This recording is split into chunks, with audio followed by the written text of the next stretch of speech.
So would you put Texas A&M in front of Georgia in 2020 rankings? Phil Steele did.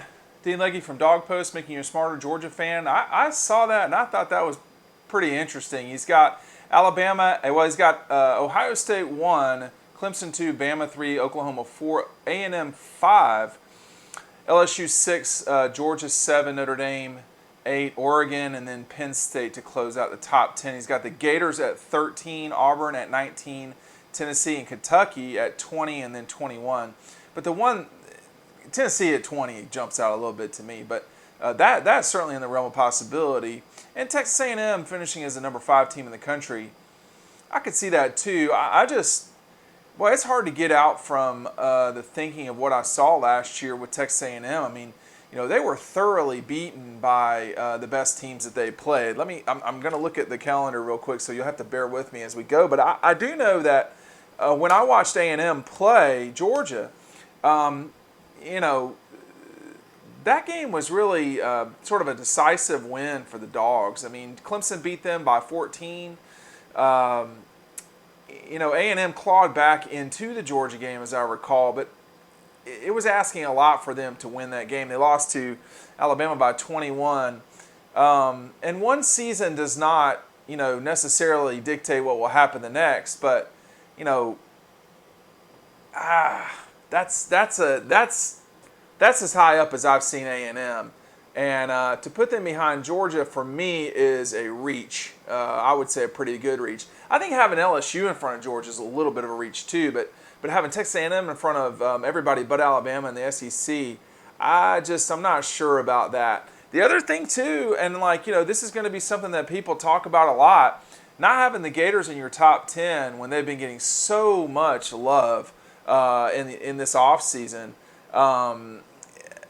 That was interesting too. Now, I don't think that that's a stretch overwhelmingly. I mean, I think Florida has issues, but they do have a very good coach. Y'all can make fun of him all you want to, but and he does some things I don't know so much about sometimes. But having them out of the top 10 may speak a little bit more to, hey, are we sure these guys are as good as everybody thinks they are?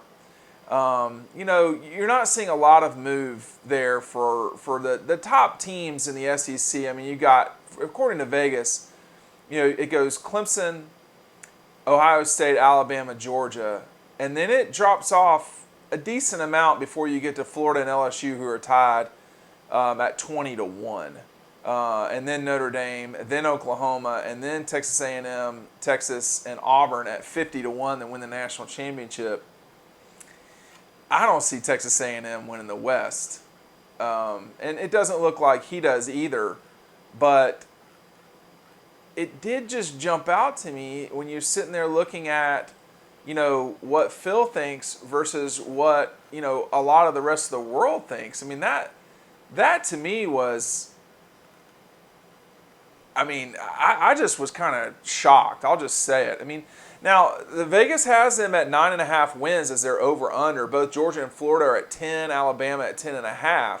So you're basically penciling in a loss or 2 losses for Georgia and a loss or no losses for Alabama coming into this season. Just to see A&M that high, I don't think there are 3 schools in the West better than Georgia. I'll put it to you that way. But he's got it that way, and he knows a lot now. This isn't me coming in hard, running him down. I just think he's got this one wrong, and time will tell. Texas A&M has a team that I know they are ready to go. There have been a lot of expectations about this program as soon as Jimbo got there, but the expectations haven't been met yet. Not yet. And they improved last year, but they still had, I think, 8 wins. It's just not good enough. They've got to deal with the Western schools. And they don't really have any out of conference games that are noticeable if we even play those. So you've got Georgia, you've got South Carolina as your crossover, and Vanderbilt. So they had gone through a stretch, A&M, where they had a rough run of Eastern foes. Can't say that this year necessarily, but it is what it is, and we'll move on closer to the 2020 season. Certainly Georgia, consensus top 10 team, if not top 5 team from everyone else. But Phil Steele's got the Aggies in front of the Dogs. What do you think about that? Let me know. And we'll see you on the next video. Make sure you click right here. We're going to get our playlist going again, a 2020 playlist for the Dogs. Make sure you check that out. We're going to get to football at some stage. We're certainly going to start. Let's see if we can finish this thing. Dean Legge from Dog Post, making you a smarter Georgia fan. Thanks for watching.